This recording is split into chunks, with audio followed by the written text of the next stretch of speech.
As sports history fans, we often reminisce about the legends. Willis Reed limping onto the NBA Finals court, Kurt Schilling's bloody sock, Kerry Strug's courageous dismount, and so many more. These moments often define sports history. But what about the countless injuries that did not become legends, or careers that were derailed due to inadequate care? That's where this episode's sponsor comes in. Introducing to you, ILP Sports Consultants, your trusted sports injury partner, available 24/7. Brian Maelli at ILP Sports Consultants has over 20 years of experience in the orthopedic and sports medicine industry, and he has worked with athletes across the gamut, from youth to amateurs, professionals, in almost every sport played in the United States of America, accommodating athletes at every stage of their career.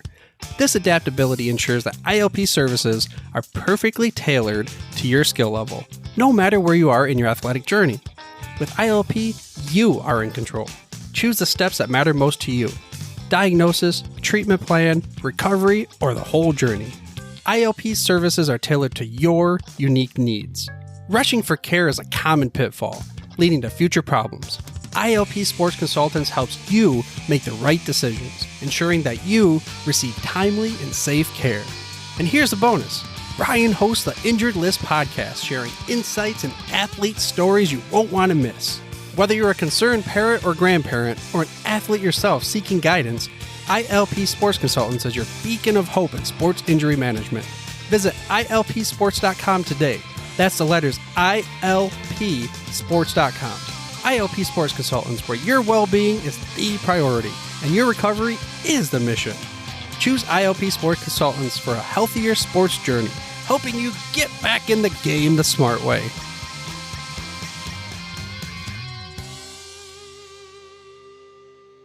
Blog Talk Radio. Tonight we'll go back in time to seasons past, when 22 men graced the rugged fields of yesterday, fighting for one more first down, one more yard gain, one final score, which would bring victory after 60 minutes of battle on the gridiron. Tonight, we'll explore the world of Gridiron Greats. Welcome to Gridiron Greats Football History and its Memorabilia on the Gridiron Greats Publisher and Broadcasting Network, in conjunction with Swick Enterprises.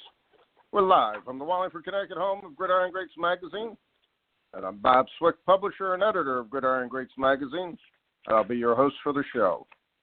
Gridiron Greats is the only publication in America that focuses upon the history and memorabilia of the North American football game since its inception in 1869.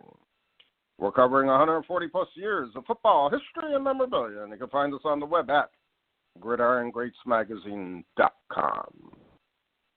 At this time, I'd like to introduce a special guest co-host. He is the Director of Art and Illustration for Gridiron Greats Magazine, illustrating in many different publications over the years. He's also a writer for Gridiron Greats Magazine. Hailing from Colorado, I'd like to introduce my good friend Jared Krause. Jared, welcome to the show this evening. Thanks for having me, Captain. It's good to be back. I'd like to tell our audience today that we're doing a somewhat different show. Our show today is only going to be for 30 minutes.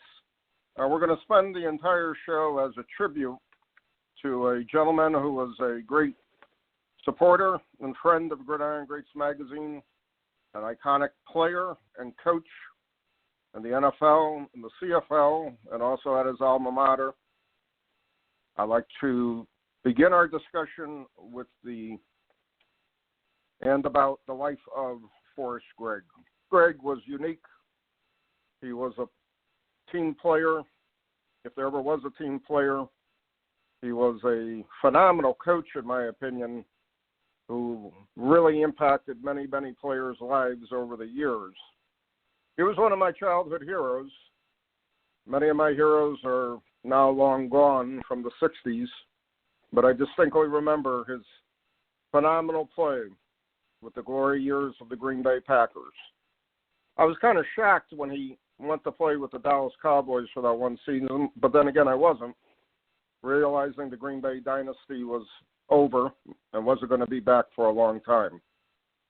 And I was always fascinated when he went into coaching because I was very, very much following the Cincinnati Bengals of the early 1980s under this former Packer great Forrest Gregg.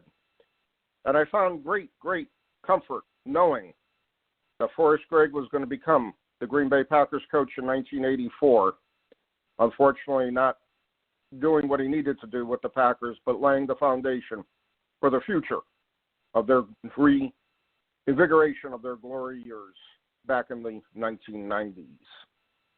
Forrest Gregg started out as an offensive tackle, well-known numbers, number 75 and number 79. He was huge, 6 feet 4 inches, playing weight of roughly 250 pounds, not deviating from that much season to season. And again, as I say, he was very much a team player.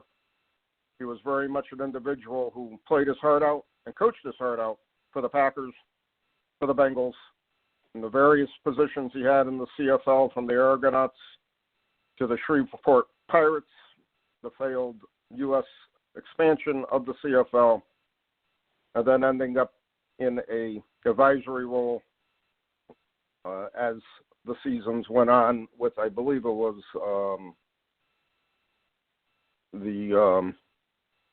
it'll come back to me. With regard, I'm checking my notes here. Right after Ottawa, with the Ottawa Renegades, and again his great try with SMU taking over a program that was written off completely. What a great guy! What a great career! And I'm going to hand off to Jared. And I know you know the family. You've had many conversations with Mr. Gregg. What do you think? And just to put you on the spot for a second, what do you think his greatest accomplishment might have been in his playing career and then in his coaching career? Wow. This didn't go with my notes, Bob. Obviously, I think the quote from Coach Lombardi is going to pretty much sum up his playing career, and that, of course, was the finest player I ever coached was Forrest Gregg. And when you consider just that, who's endorsing him at that point, and whose name's on the trophy, by the way, and you consider all the players, whether it was with New York or whether it was, the 11 Hall of Famers that you had with Green Bay or it was with Washington, where Sam Huff was and Sonny Jurgensen, and you consider all these guys that Coach Lombardi had under his tutelage one time or another, and to single out Forrest Gregg and say, this is the finest player I ever had, that, before I was introduced to Coach Gregg and before I had the opportunity to interview him the first time, I had done a little bit of background information. I didn't want to go in blind and ask stupid questions, or I figured it was going to only be a one-time shot, so I better make it good. And I'd read that quote, and throughout our time together, and it was over 5 years, and I was able to actually spend quite a considerable amount of time with him. It never left that, it was Coach Lombardi who said, this is the finest player I ever coached. And so, I'd asked him in the first interview, I was like, Coach, that's an incredible endorsement. He then, he then went on to coach James Lofton and Ozzie Newsome and Brian Sipe and Ken Anderson and Anthony Munoz and, all these other guys that were very, very good Hall of Fame football or Hall of Fame type football players. And I asked him, is there anybody that you would give that endorsement to? And he said, and Ken Riley. And I had never even heard of Ken Riley. So, I wrote that down and then did some research. And he followed up. So, all those guys were good too, but I want him included in that conversation. And I happened to be down in Winter Haven, Florida at the time, and Ken Riley, Coach Riley, was in Bartow, which was about 15 miles away, and was able to track him down, and we did an interview for him, and the I guess it was an interesting dynamic, being that Coach Riley was a black man from the South, and Coach Greg was a white man from Texas, and how that they, got together in Cincinnati, and the tutelage and the admiration that each shared for the other. And Coach Riley went on to have a great career at Florida A&M, and the dynamic of their relationship I always thought was very, very interesting, and just the amount of respect. And as I got to know Coach Greg, and then had a brief amount of time with Coach Riley, men cut from the same cloth, and Christian men that understood that football was a platform to do their life's work, and it wasn't their work. And as it was a tough week last week. I lost a friend, and we laid him to rest, and you had reached out in Spano, and a number of my friends, and these people, hey, I'm really sorry to hear, and I went out and read stuff online and watched ESPN and all these kinds of things, and we'll talk about the rest of his career. 6 championships, and not too many guys can sport 6 championship rings. Brady being one who just got his 6th, and Fuzzy Thurston had one with the Colts before the 5 with the Packers, and I believe it was Coach Greg, and I think Herb Adderley wound up with Dallas that same year and won, and that's it. Right. In the history of the league, we've got 4 guys that have won 6 championships, and to accomplish that as a player, obviously 55,000 men have played football in the 100 years that it's existed, and we've got 4 guys that have won 6 championships, and that you talk about his playing career, and that's pretty special. And exactly. It's an incredible accomplishment, which I think today of instant information and instant gratification, it's kind of lost in the game itself. That what those guys did, it was I don't think it ever could be duplicated. In all seriousness, again. We have Tom Brady as an example today, but in no way, shape, or form it follows what those guys did in such a short period of time, right. Given the game the way it was at that time. So, well, and something that I want to bring up is I was listening to Tom Jackson on ESPN, and he was describing careers. And I think this may put it into a little bit of perspective. That he said, if you make it to the NFL, you're a good player. You're good. Mm-hmm. You make it to the NFL. He goes, a small percentage of those guys will be like Pro Bowl players. And he says, and then a small percentage of those guys will be all pros. And a smaller percentage of those all pros will make it to the Hall of Fame. And he said, then when you get in the Hall of Fame, there's a very small percentage of guys who had legendary careers. And that never left me when I was, considering being in his presence and being around Coach Greg, and that he had a legendary career. And I'll explain what I mean by that. When you look at that Packer team, and I think they're either 9 or 10 Hall of Famers from it. Kramer just made it in, and Willie Davis, and Hornigan, Taylor, and Starr, and the list goes on and on and on. And when you look at individually, nobody says Bart Starr's, and I know this is going to pull at your heartstrings, but nobody says that Bart Starr's the greatest quarterback of all time anymore. Nobody says Hornigan or Taylor are even in the discussion of the greatest running backs of all time. But when you talk about offensive tackle, and you look at all time, and you got Anthony Munoz out there and Larry Allen, and Forrest Gregg is still in that discussion. I think he always will be. And then on the defensive side, it's Ray Nitschke.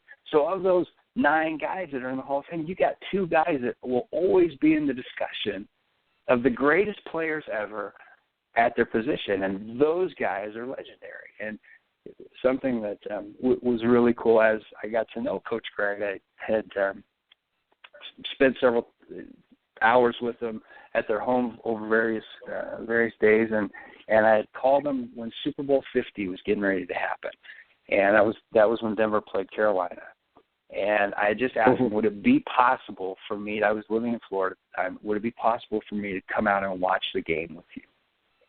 And they're like, yeah, we'd love to have you. And so it's Coach Greg and his wife Barbara, who's amazing, and me. And it's not a party. My sister was having a party, and there's a chili cook-off and the games and the all this other stuff. Oh, and there happened to be a football game going. It was the three of us sitting there eating sandwich, watching football. And oh, wow. Leading up to that week, they named the 50th anniversary all-time Super Bowl team. You know, this is a team's got Joe Montana and Brady and Emmitt Smith and you know, Jerry Rice and these guys. And the only player that represented any of the players from the 60s was at right tackle, was number 75, played for the Packers. He was the only one. And those guys, in that they're still competitive. They kept in touch. And the other guys that they knew that Coach Greg made that team, you know, and when they introduced the players or prior to the game, they showed the 50 living MVPs, former MVPs, and Coach had just turned it on. He was kind of standing there was Bart Starr. He's, oh, there's Bart, you know, and it were those kind of surreal moments when they're, oh, yeah, we just talked to Bart and Sherry the other day, and you realize they're talking about Bart Starr. Or, oh, Jim, right. You know, his wife, and you know, they're talking about Jim Taylor. And it's just kind of surreal because they're almost like superheroes or you know, that they're talking about. They're just friends and they're guys. And, you know, I know that you and I have a history that goes back a long, long ways, and I knew the Packers were your team. My buddy Leland, the Packers were his team, and you know, I understood Forrest Gregg's place in the history of the organization and that organization's history in the, you know, what it means that Packer team has meant to the development of the league, and it never left me that you're so fortunate to be here in the presence of this legendary player. And people that didn't understand football, I was trying to explain. I said, you know, it's like an artist being able to hang out with Rembrandt, or a musician getting to be around Beethoven. I said, you know, I have this limited opportunity to be around greatness at a discipline that I really enjoy and admire. And I said, I will soak up every, you know, any time I can be in his presence. I relish the opportunity to do so. So, legendary career, and you know, I tried to ask intelligent questions when I was around. Once I kind of was accepted that, you know, Jared's not here asking for us to sign stuff, that was one of the cool things was that I met him the first time. I took my son, and you know, he was 12 and didn't want to be anywhere near what his dad was doing, but it was, you know, just one of these. I'm thinking, man, we've got this opportunity, and I want you to be a part. There's nobody that I want to share this with more than my son. And, you know, that was the first time I met him, and they included him in the conversation. And we're sitting in their living room, and he put his feet up on their coffee table, and I about died. I'm like, oh, get your feet down, you know. And they didn't bat an eyelash, and Coach was like, no, I think we can make an end out of him. And we beautiful home they have, and kind of as we were leaving, they had a staircase that goes up and then turned back on itself, kind of made a switchback, and then up into the upstairs level. And in that staircase, there was a niche cut out of the wall, and that's where his Hall of Fame bus was. And so we were leaving. I was like, can I look at that? And oh yeah, please. And so Adam, my son, and I went over, and I was trying to explain to him. I was like, okay, well, you know who Tony Hawk is, the skateboarder, and of course he knows Tony Hawk. And I was like, okay, so Coach Greg is the equivalent of Tony Hawk in football. And then he starts in, so he was like really good. And I was like, yeah, buddy, he was like pretty good. So, but you know, just a legendary football player, and such an even better man. That was kind of the thing that I wanted to say to people, and as the week passed, after he passed, I'm getting texts from you and my all my other friends. And that was my answer. It's like, yeah, he was a legendary football player, but he was an even better man. And just I asked him tons of questions about guys, and the worst thing he ever said about anybody was, he was a good player. And he was just that kind of high quality man, and I was very, very fortunate to be able to spend the amount of time around him that I did. Yeah, that's great. That's great. I want to just make a couple of comments regarding his coaching career. He was a very good coach also, even though his record may have not shown in several places. But the one thing that I think a lot of people don't remember, he took the Bengals to the Super Bowl and literally almost turned over that game and won that game. And it was a very, very strong accomplishment, in my opinion, with what he did with that team. And even more importantly, what he did when he took over a program at SMU, Southern Methodist University, that no other coach basically in the country would touch. And when he got in there, realizing that he had basically had all freshmen, and he was bigger than most of the people, most of his players, he knew he had his work cut out for him. And I give him all the credit in the world for what he did in those 2 years at SMU. I was always fascinated with him taking it over. And at that time, believe it or not, I was filling in on there was a college football show podcast, and I would always bring up SMU and what Forrest Gregg did that year, and then his 2 victories the first season was just incredible. The friend of mine who was the PA that was the original link between Coach Gregg and me, and I had this exact conversation, the day that we laid him to rest, and yes, he had taken over 6-10 Bengals team, and 2 years later has got him in the Super Bowl. And then, when you have a team that's that quality, now, first of all, they were in the AFC Central, so you've got a good, Houston team, you've got a pretty solid, just out of their championship years, Pittsburgh team, and you've got to compete, and not only did you compete, but you go to the Super Bowl. Now, remember, that was the Freezer Bowl, was that AFC Championship, where it was like negative 46 degrees or something. So he comes out of the Ice Bowl, which was the coldest game on record. The coach had the coldest game on record in the Freezer Bowl, and take that team to the Super Bowl. And then, the Packers call after, Bart Starr hadn't been as successful as they wanted him to be as a head coach, and so they call him, and Coach Gregg leaves the Bengals for the Packers, and has several years there, and then SMU calls, and like he said, when you consider that he is one of 28 guys in the world that have a head coaching job in the NFL, probably your dream job, you're back with the Packers, you're following in Lombardi's shoes, and you leave that for, like you said, a team that lost all its scholarships, doesn't have any 5-star athletes, doesn't have any 4-star athletes, and is expected to compete in a tough conference. That in itself, I think, is the mark of the man's passion. And I'll be honest with you, I think that he was more proud of those guys at SMU for those 2 years. I think he's more proud of the 3 wins that those guys had than all the Super Bowls and all the All-Pro and all the things that he did in his playing career. I truly believe he's more proud of the accomplishment he had at SMU than he is of all that other stuff. So he was just a special guy.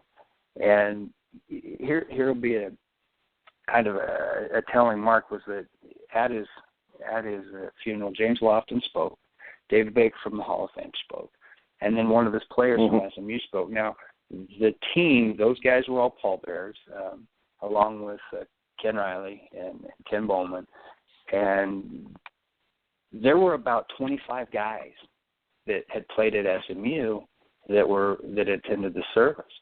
And, you know, the one gentleman got up and spoke, and he just talked about his intensity. James Lofton said, you knew when he walked in the room that was somebody. Said his intensity was infectious, and we all knew who that was. And it was the same, no matter who was speaking, they talked about how intense he was. But beyond that, talked about how compassionate he was and how much he loved his job, how much he loved the players around him. And so this particular player shared a story. He said, you know, we were getting ready for Arkansas, and it's a cold, miserable day in Dallas. It's 30 degrees, and we're outside. We're not hitting. We're just doing walkthroughs. It's cold, and he's got us out there. And he's like, man, we're freezing, and we're hating it. And he said, I'm like 5'8", and so we have our second water break, and the rest of the guys said, hey, you need to go ask him if we can go in. And he looked around, and he said, we're going through goal line situations, and I'm the smallest guy on the team, and I know that if I'm in the game on a goal line situation, things have really gone wrong for SMU. And so he says, I get nominated to go talk to Coach Greg and say, hey, can we get in practice? And he said, so he's out at the 50-yard line, we're getting our water break, and he says, I start running out there, and he said, I get part way, and I hear the voice of John Fakinda saying from the frozen tundra at Lambeau Field. And he said, as I'm approaching Coach Greg, I'm thinking about this guy is, you know, he played in the coldest game of record, and so he got out there, and he said, yes, son, what can I do for you? And he said, Coach, I just wanted to know if I could bring you some Gatorade. And he said, no, son, I'm good. And he said, I turned around and I ran so fast back to the bench, I couldn't believe that I'd actually gone up there and done this. And he said, the thing that he was doing, do we need to do that? Do we need to be out there? No. He said, but he was preparing us for life after football, that some days are not going to be easy. Some days you're going to want to quit. Some days things aren't going to go the way that you think they're going to go. And he's preparing us for those instances that we can't quit. He won't let us quit. And if you start quitting today, the next time it's gonna be a little easier to quit. And he said he wouldn't let that fight get out of us. But you know, like everybody else, he talked not about football, but just what a truly incredible man that Coach Greg was. Right. Well, we're down to about 4 minutes here, and a couple of wrap-ups one way or the other. I mean, we could talk a couple of days about Forrest Gregg, to say the least. Again, looking back at the man, I think you summarized it very, very eloquently with regards to what he actually did with his players, what he did as a player, what he did as a family man. I just wish another Forrest Gregg could come out of the blue and come out of college and go into the NFL and do the same thing. But I know each player is individual to a time frame. Today's society is dramatically different than it was 50 years ago, so on and so forth. And, you know, some of my final thoughts of Forrest Gregg, I could never believe what he was able to do over the years. And as much as the press criticized him over the years, especially when he took over for Bart Starr at the Packers, and how there was supposed animosity between the two, which to me there never was. I think he did what he wanted. I think he did what he felt he needed to do to take over that franchise and try to make it a winner again. And there's nothing wrong with that. And again, he did what he could. But to me, he laid the foundation for the future for the Packers to become a good team. Lindy and Fananti, who basically took over after Forrest, laid a lot of foundations for trying to get the team turned around, so on and so forth. So his legend is in so many different places, with the Packers, with the Bengals, with SMU, with the Canadian Football League, with what he did with Shreveport, trying to get the CFL going in the United States, even though that didn't work. He was in so many different aspects in football. It's just truly, truly an incredible career for an incredible man. And I'm sad in a way that he's gone. But again, I take pride in knowing about the man's career, learning more about him through you when you're writing on him. It's just it makes it really worthwhile. And I think that's what's one of the more important things about preserving the history of football is so that people like Forrest Gregg are never forgotten on, all the different things that the man did in his career, from being a Super Bowl championship winner to coaching in the Super Bowl to coaching and taking over a college program, so on and so forth. It's truly amazing. All right, with the last 2 minutes, Jared, I'm going to hand back off to you. Final thoughts about Forrest Gregg. Okay. Well, because of my association with him, I paid a little more attention to the things that Coach Lombardi said because there was a reason for me to. And so I'm going to leave with this one, and it's a quote from Coach Lombardi that says, "I firmly believe that any man's finest hour, the greatest fulfillment of all he holds dear, is that moment when he's worked his heart out in a good cause and lies exhausted on the field of battle, victorious." I was with Coach Gregg just hours before he passed. He was resting, and I'm talking to Barbara, and she's telling me about all the players that have called, all the players that have texted her, all the people whose lives he touched. And I thought about that quote. Here's Coach. He's resting. He's laying on the field of battle, exhausted. And based on the quotes, the text, the messages that people were sending, it was not about rings. It was not about all-pro performances. It was not about championships. It wasn't about football. It was, he made me a better man. He made me a better father. He made me the person that I needed to become. I knew that I was seeing a man at his greatest hour, laying on the field of battle, victorious. That's a great quote. And that's a wrap. Forrest Gregg, you'll be missed. We'll miss you. May you rest in peace. That's it for the podcast. Thanks for listening. Hey there, sports history fan. This is Arnie Chapman, a.k.a. the Football History Dude, and I wanted to thank you for stopping by to listen to another episode here on the Sports History Network. Our podcasters are passionate about uncovering and sharing sports stories from yesteryear. And if you didn't know it already, we have over 30 shows across the network covering all sorts of sports history topics. In fact, here's a glimpse into one of our awesome podcasts here on the network. Each week, the official Football Learning Academy podcast will take you deep into the history of pro football through interviews with players, coaches, or administrators in the NFL, as well as interviews with Pro Football Hall of Fame selectors, authors, and historians. You'll learn how the game evolved and important moments that shaped the sport into what it is today. And don't miss the Pro Football History Nugget of the Week. Listen to the official Football Learning Academy podcast on the Sports History Network. How about that? I bet you're super hyped to go listen to that new podcast, right? Well, to learn about this show and all the other podcasts on the network, head over to sportshistorynetwork.com/podcast. Again, that's sportshistorynetwork.com/podcast. Head over there today to find your next favorite sports history podcast.